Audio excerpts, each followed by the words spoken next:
Okay? Magandang hapon po. Good afternoon to our friends from the media, both from the local and international media. Welcome po sa ating NTF COVID-19 virtual presser. Joining us today from the National Task Force Against COVID-19 are Secretary Carlito Galvez Jr., the NTF Chief Implementer, and Secretary Vince Dizon, the NTF Deputy Chief Implementer and Chief Testing Czar. Just a quick reminder to our media friends, we have two options to participate in our Q&A session later. One, you can ask your question live via Zoom, or two, phone-in questions, and I will read your question. But we encourage those in the Zoom meeting room to join us or ask your questions ng live. Okay, to start off, may I ask Secretary Galvez to deliver his opening statement. Sec.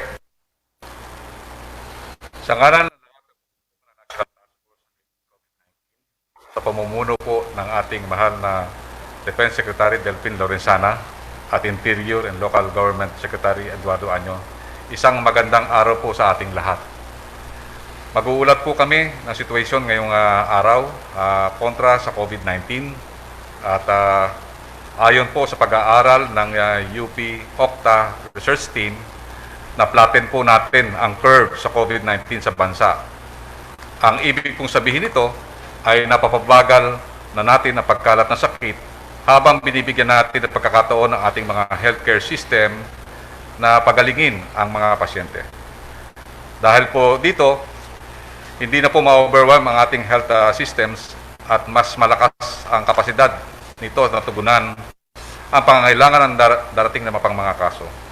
Magandang balita po ito dahil ibig sabihin po ay nagbunga na po ang ating mga ginagawang hakbang laban po sa pandemya. Kapag na-flatten natin ang curve, yun po ay tinatawag nating yung R0 ng COVID-19 o yung dami ng taong nahahawa ng isang positive patient ay bumababa na po. Mula sa R0 na 4 noong Marso ay kasulukuyang R0 ngayon ay sa bansa ay 0.94 na lamang po. But this positive development did not happen overnight. It took a lot of careful planning and painstaking effort between the national government, the local government units, the private sector, the medical frontliners, and the general public to achieve this milestone in our fight against the disease. As shown here, in the national scale, the number of new cases peaked on August 10 with 6,958, halos sa 7,000 po, but has gradually decreasing to 2,000.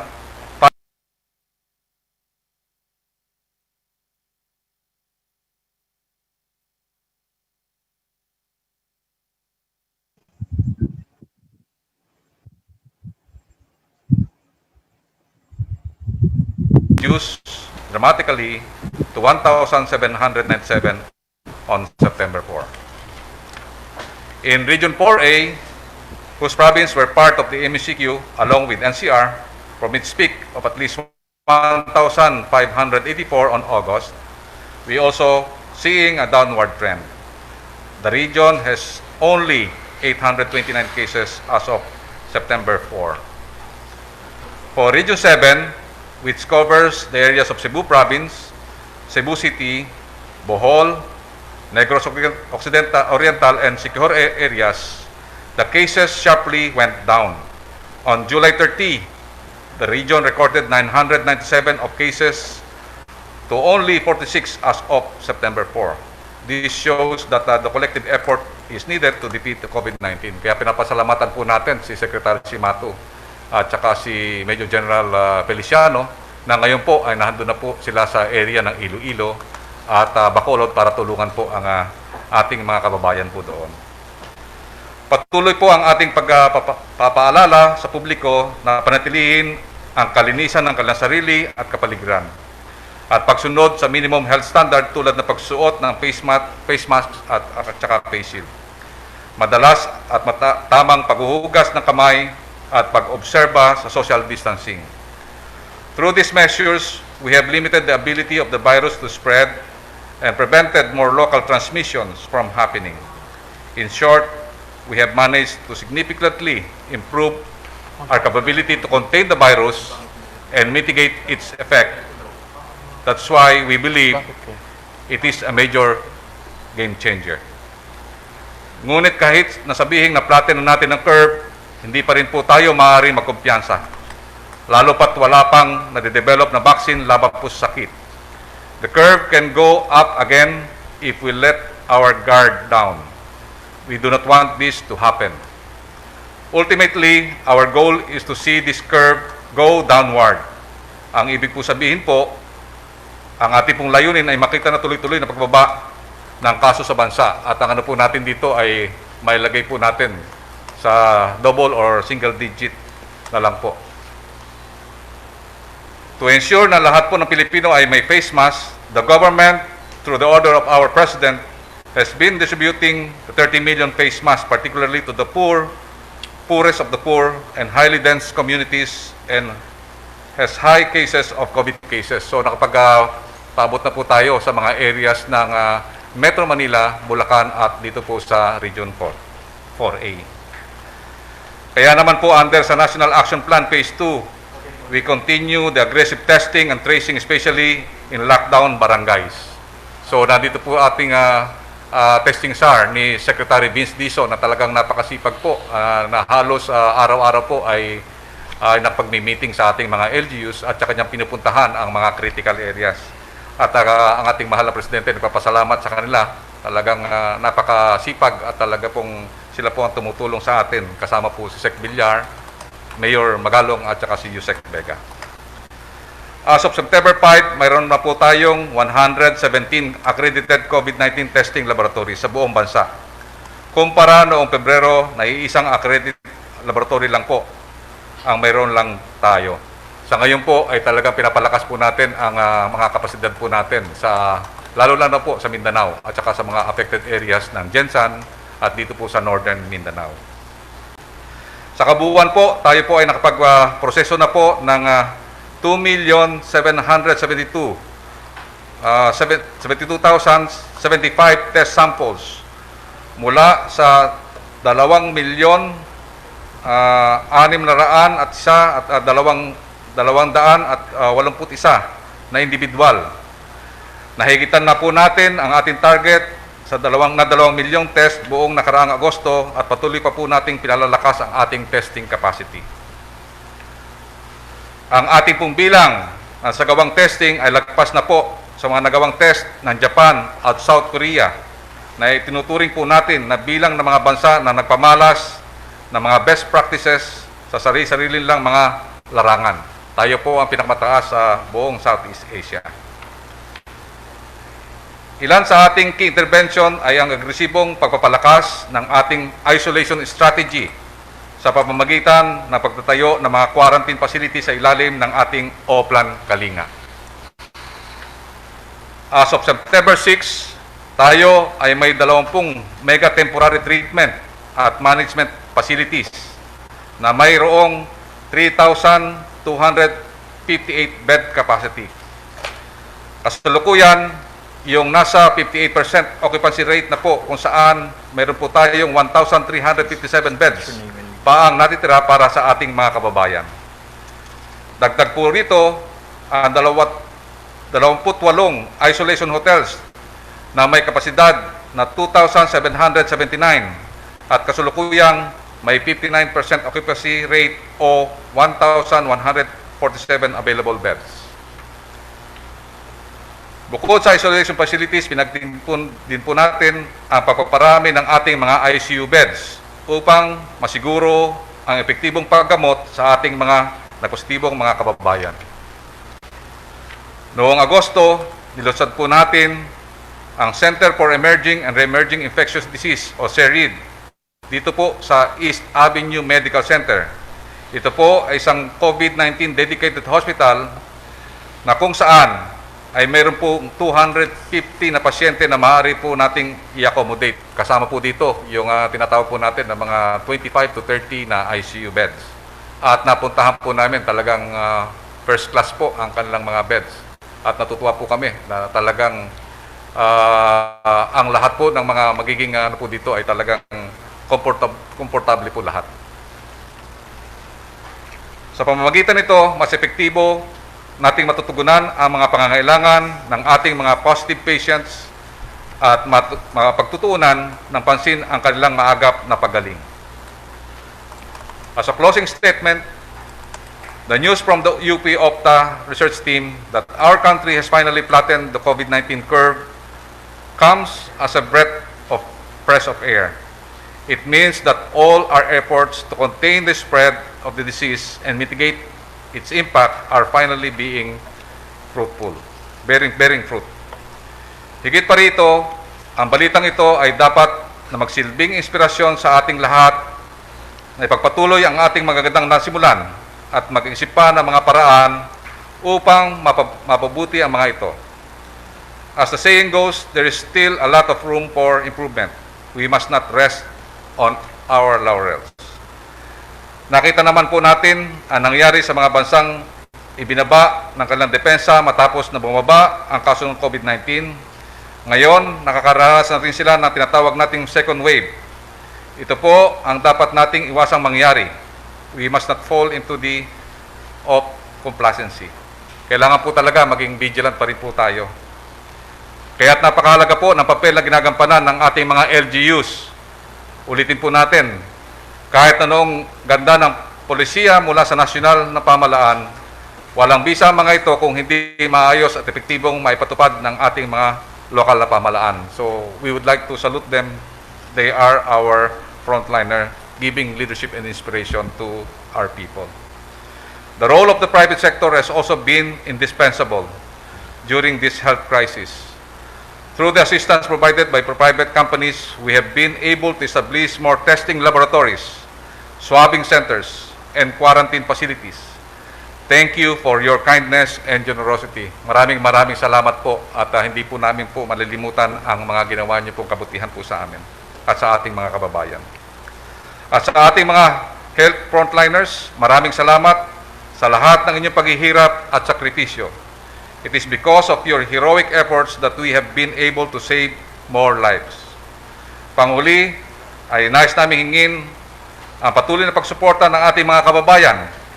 Alagaan po natin ang ating mga sarili upang ating mapangalagaan ang ating kalusugan ng ating mga mahal sa buhay at ang ating mga kapitbahay.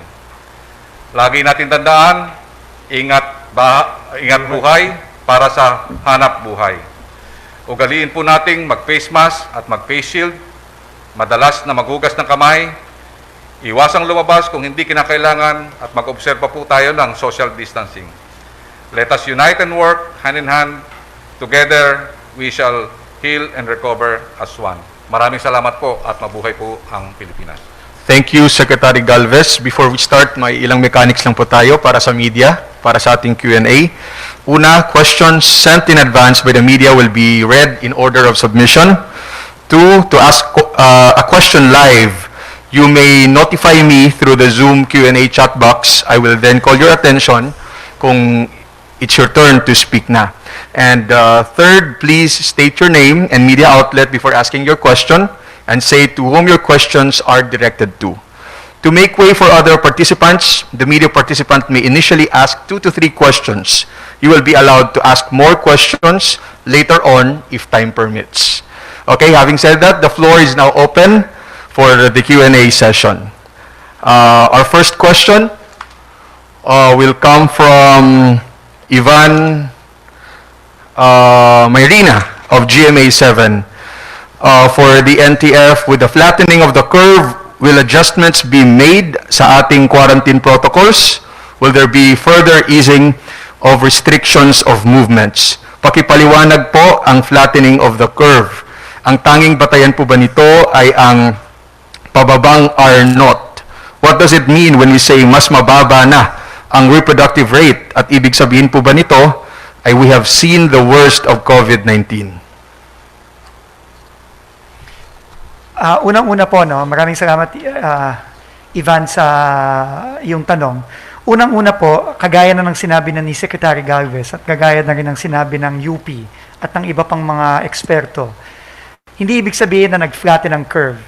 tapos na ang problema natin. Hindi po, no? Malayo pa po ito. No? At ito pong ating hamon sa COVID-19 ay posible pong mag-extend pa hanggang sa susunod na taon. Kaya po dapat, unang-una, hindi tayo pwedeng maging complacent, hindi natin pwedeng baliwalain ang threat ng COVID-19. Ang kailangan pa nga natin gawin, lalo pa nating paigtingin ang ating mga intervention at lahat ng ating mga ginagawa para lalo pa nating mapababa ang mga kaso at maiiwasan na natin ang mga pag-spike pa ng mga kaso sa buong bansa. In fact, sa Wednesday po, kami po ni Secretary Galvez ay didiretso sa Bacolod City dahil po may nakikita tayong pagtaas ng mga kaso doon at si Secretary Galvez naman ay pupunta sa General Santos City sa Thursday or Friday at sa Wednesday nandun din kami sa Central Luzon, no? Para siguraduhin na yung mga intervention na ginagawa natin na alam nating nakakatulong sa pagbaba sa kaso ay lalo nating paigtingin at hindi natin titigilan. So dapat wag tayong magpapabaya at napaka-importante lalong-lalo na para sa ating mga kababayan na tuloy-tuloy ang pagsunod sa ating mga alituntunin sa pagsuot ng mask, sa paghuhugas ng kamay at sa pagso-social distance. No? Unang-una po 'yon. Doon po sa tanong na magluluwag po ba tayo, nag-announce na po ang IATF na ang buong buwan ng Setyembre, i-retain po natin ang GCQ sa Greater Metro Manila area at mag-a-assess po tayo sa bandang 4th week of September kung ano pong klaseng classification ang gagawin natin sa buwan ng Oktubre. Pero kailangan paigtingin pa rin natin ang ginagawa natin at hindi tayo titigil. So, tignan muna natin, no? Wag tayong magmamadali. Wag tayong sabi nga ng UP, wag tayong ma-overly excite. Kailangan tuloy-tuloy pa rin ang trabaho at lalo pa nating paigtingin ang mga ginagawa natin. Thank you, Sec Vince. Ivan. Mr. Ivan Mayrina of GMA7 has a follow-up question. Sir Ivan, go ahead, sir. Yes, on a related point, matuturing pa rin po ba natin na ito ay isang, victory, not really winning the war, but a battle won? Kung ito pong pag-flatten ng curve na achieve natin after tayong nagpatupad ng MECQ in the first 2 weeks of August, hindi ho ba ito artificial? At kumbaga, kung isusustain natin ito, hindi kaya kailangan natin madalas mag-MECQ? Alam nyo, unang-una, no, dapat magdahan-dahan tayo sa pagde-declare ng victory, no? Dahil nga, itong laban na ito ay napakatagal pa, no? Siguro nasa kalagitnaan pa tayo ng gerang ito. At mahirap magsalita ng ganyan, Ivan, no?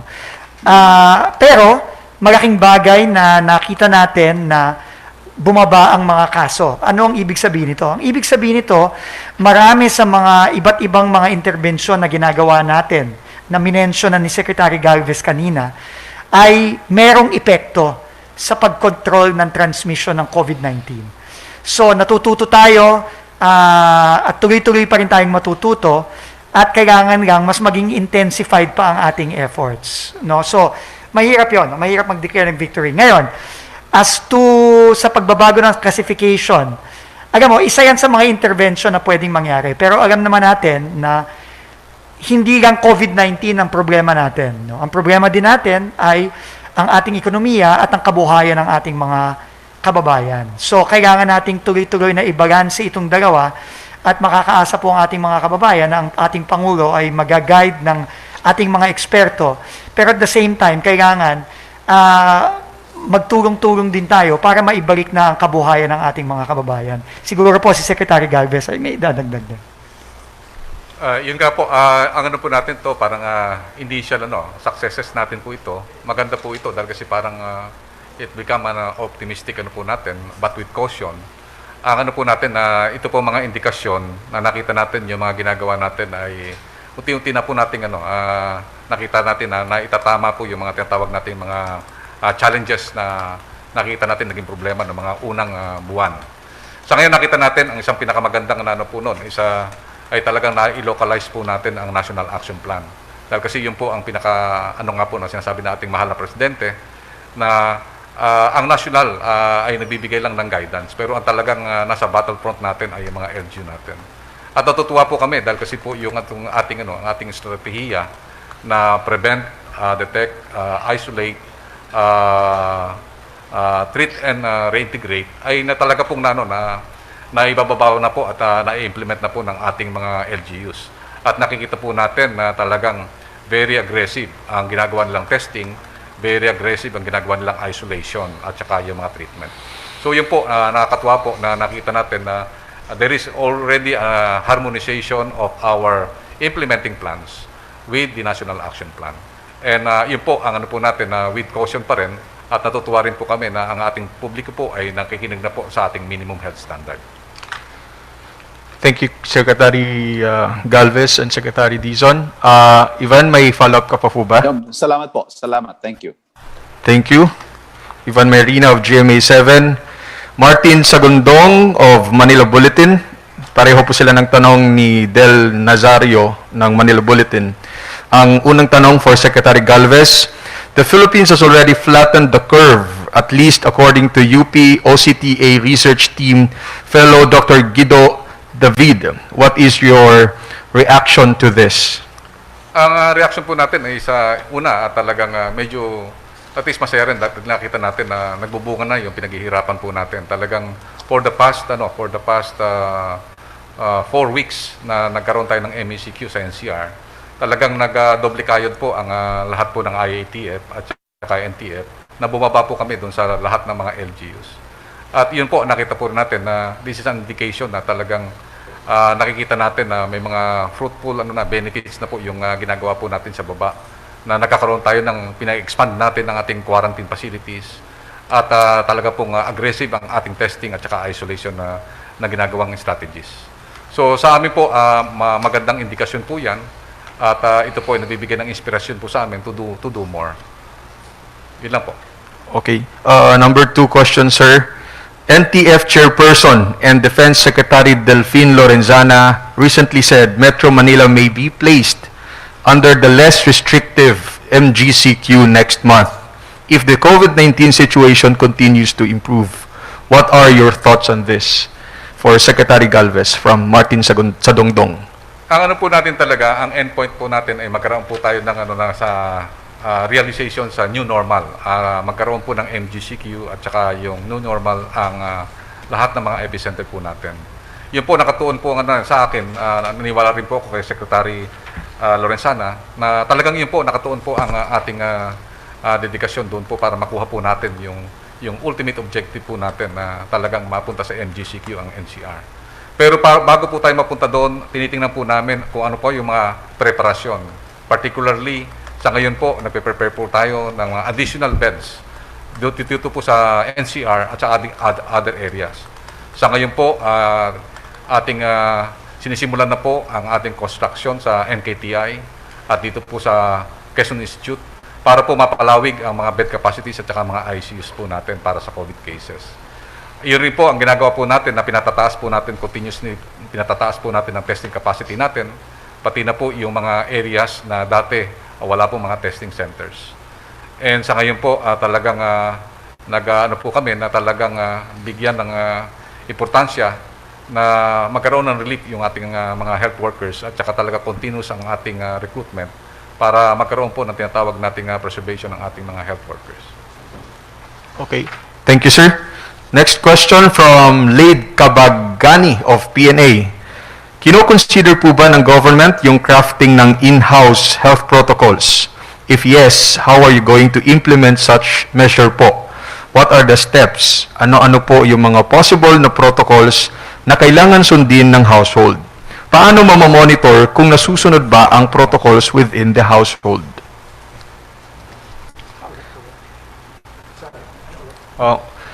Kino-consider po ba ng government, sir, yung crafting ng in-house health protocols?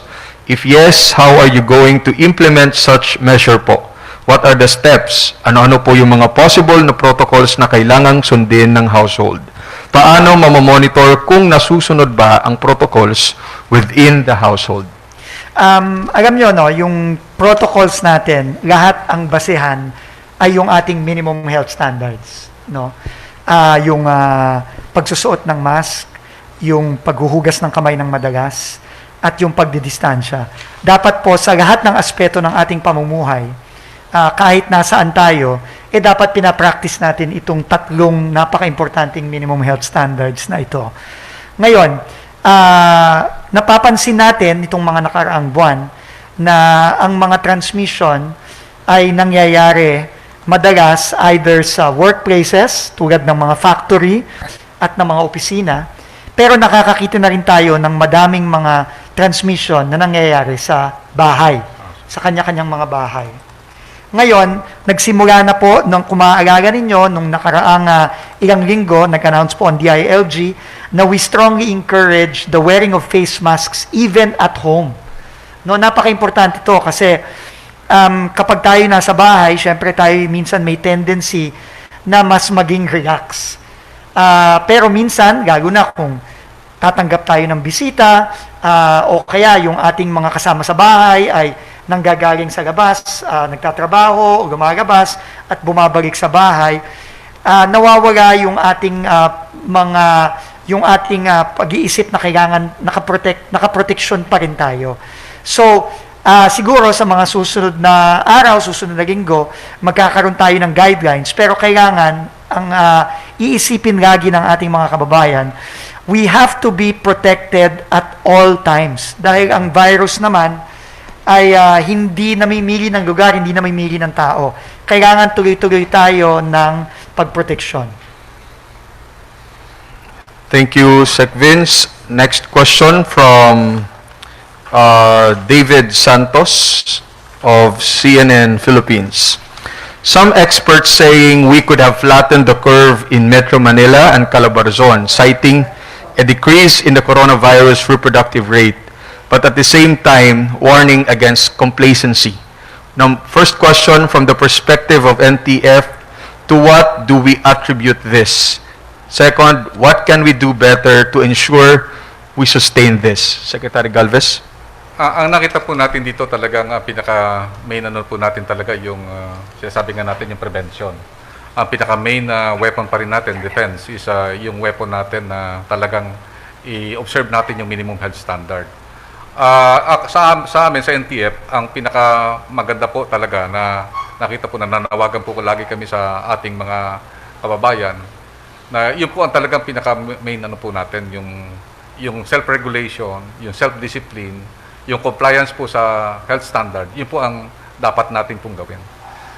Then second, dapat po as a personal tinatawag natin na personal consciousness. Sa consciousness natin, dapat alam natin kung saan yung mga areas na dapat mag-ingat tayo na possible na vulnerable for transmission. So dapat ang lahat ng mga tao at lahat ng mga tinatawag nating mga kababayan natin, alam natin na sa workplace, vulnerable po tayo. Sa mass transport, vulnerable po tayo.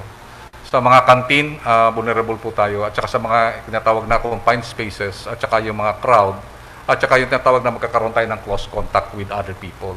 Dapat lagi po tayong protected during those times. At sinasabi rin po natin na nakikita natin that when we remove our face mask and our protection, yung face shield, doon tayo tinatawag na pwede tayong tamaan. Kaya nga po ang po natin na kung saan nakikita po natin na tinanggal natin ng face mask at saka face shield, kailangan meron po tayong another defense, yung social distancing. Ang isa pa na nakita natin is talagang dapat po magkaroon po ng tinatawag na holistic approach wherein the LGU, the private sector at saka yung public participation is very important. Nakikita po natin na nagkakaroon po ng tinatawag na spread because wala pong tinatawag nating unity of effort doon sa mga concerned na sinabi po kanina. Nakikita po natin na yung may isang mga sitwasyon sa isang region na yung ginagawa ng private sector at saka yung LGU is hindi po nagkaroon ng tinatawag nating harmonization ng mga ginagawa po nila. Pero sa ngayon po, yun po ang isang magandang nagagawa po natin ngayon na we are integrating all the efforts of the different sectors. So ang po namin is dapat po yung private sector at saka yung LGUs, they are in unison kung ano po yung pwedeng ibukas.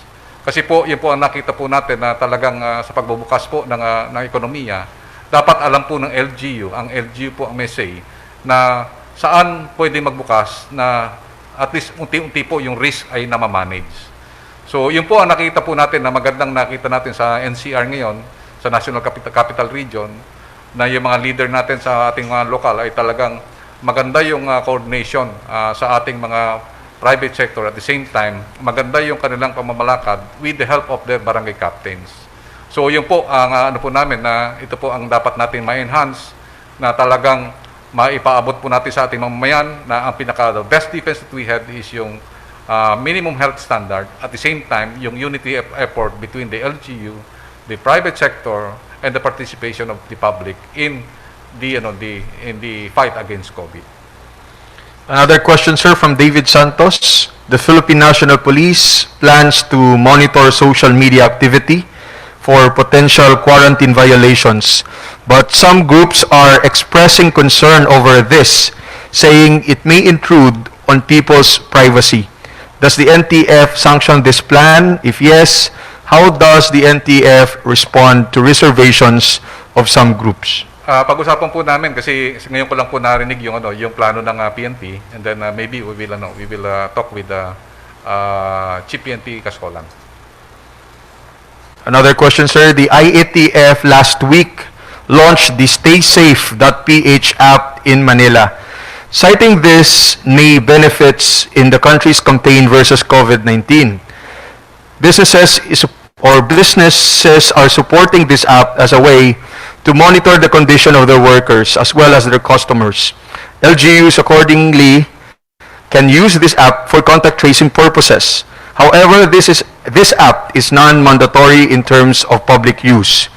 For all its intent and purposes, will the NTF eventually consider downloading use of the app and its alternative means if mobile phones are not available as mandatory? This is from David Santos. Yung StaySafe po natin ay po yan, isa sa mga options natin sa ating contact tracing apps. Ang ginagawa po natin sa contact tracing, marami po tayong ginagawang mga apps din na applicable na pwede nating pagsamahin. And I believe itong yung StaySafe, it is being supported by the different LGUs, and we know that maganda po itong apps nito po dahil kasi kasama po dito yung mga telemedicine at saka meron tayong tinatawag na mga informative na mga applications na pwedeng gamitin ng ating mamamayan in terms na pagka meron silang mga nararamdaman. Okay, sir. Related po sa StaySafe.ph, is there a plan to put up a single mobile app as a national contact tracing platform, considering there are currently different mobile apps which offer the same purpose? Also, how can NTF assure the public that the data being provided and stored in these apps will be protected? Yan po ang po ng ating na talagang poprotektahan po natin yung data na nandiyan po sa StaySafe. And at the same time, ganoon din po ang ginagawa po ng ating mga local government units na gumagamit din po ng different apps na nandoon din po yung mga identification. Ang po natin is titingnan po natin kung ano po ang mas maganda na ang nakita po namin pwede po natin i-integrate to sa existing mga contact tracing app. Katulad ng nakita namin po sa Valenzuela City, na nakita namin yung may tracing center nila na pwedeng pag-combine po yung mga different applications. Ang nakita po natin sa ating contact tracing ay napakaganda po ng ginagawa ni General Magalong at saka ng ating Valenzuela Mayor. At ito po yung tinitingnan po namin na amin pong minungkahi din po kay Secretarian po sa Secretary ng DICT na tingnan po yung application po na so that we can integrate kung ano po yung mga makita natin, ma-utilize natin na pwede natin ma-exploit. Okay, sir. Thank you. Another question, sir, from David Santos of CNN Philippines. Malaysia has barred long-term pass holders from the Philippines, as well as two other countries, Indonesia and Malaysia, from entering their country, citing serious concerns over the recent increase in the number of confirmed imported COVID-19 cases. Is the Philippines considering to do the same for those coming from countries with high cases of COVID-19? With your indulgence po, we defer this question to DFA through our Foreign Secretary, Teodoro Locsin. Maybe mapag-uusapan din po natin ito sa IATF. Okay, sir. Another question, sir, from the media or from David. Some experts expressing concern on the quality of disposable surgical masks being imported from China and sold locally.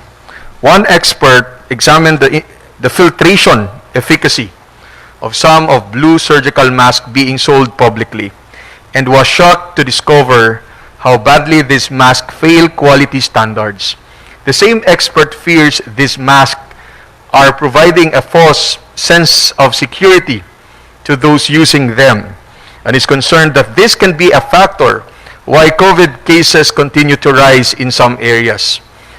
Question, is there a way for government to regulate the sale and distribution of these disposable surgical masks, especially those imported from China abroad?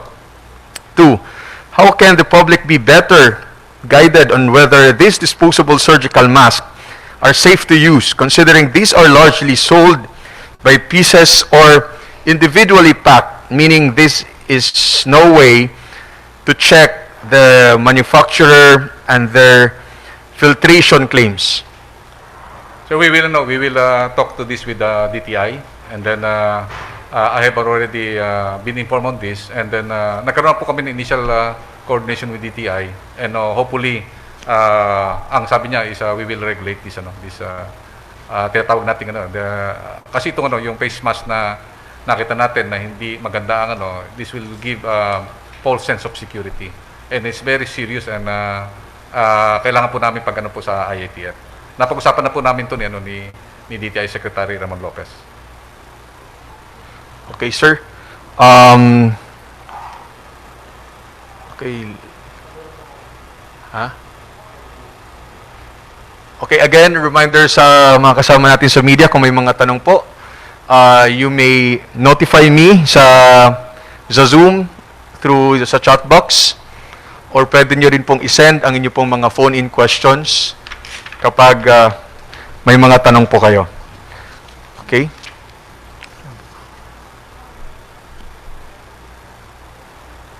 Okay.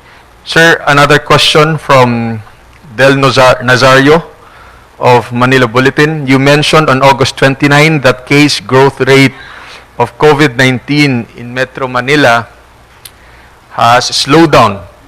Is this part of the flattening of the curve that was reported yesterday?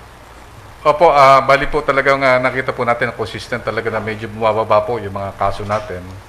And also, titingnan din po natin yung occupancy rate ng natin. Nakita po namin talaga pati yung sa critical utilization rate ay bumababa na rin po. Pati po yung aming temporary quarantine facility ng dati ay mataas po na nasa 85. Ngayon po bumababa na po na 62, 50 na po. Okay, thank you, Secretary Galvez. I think Secretary Dizon, pwede po kayong sumagot dito sa tanong na to about the mask. Some experts daw expressing concern on the quality of disposable surgical mask being imported from China and sold locally. One expert examined the filtration efficacy of some of blue surgical masks being sold publicly and was shocked to discover how badly these masks fail quality standards. The same expert fears these masks are providing a false sense of security to those using them and is concerned that this can be a factor why COVID cases continue to rise in some areas. Is there a way now for government to regulate the sale and distribution of these disposable surgical masks, especially those imported from abroad? And how can the public be better guided on whether these public or disposable surgical masks are safe to use, considering these are largely sold by pieces or individually packed, meaning there is no way to check the manufacturer and their filtration claims? Okay, first of all, the masks that are being purchased by the national government are regulated by the Department of Science and Technology. They impose very strict standards, and these are the standards that the procurement agencies such as the BMPSUs. No? Now, for the 30 million masks that Secretary Galvez mentioned earlier that are being procured and distributed to the poorest of the poor, especially in very dense areas with the highest cases. These are all locally produced, reusable masks that are produced by small and medium enterprises in the Philippines. No, none of them are imported, and at the same time, they also have passed the standards of the Department of Science and Technology. Okay, sir. Ito, sir, baka, some experts saying we could have flattened the curve in Metro Manila and Calabarzon, citing a decrease in the coronavirus reproductive rate, but at the same time warning against complacency. For Secretary Dizon, what can we do better to ensure we sustain this? First of all, we can never be complacent. No, tama po ang mga eksperto. We can never be complacent. And it is our vow to our people, no, under the National Task Force and the IATF that we will never be complacent.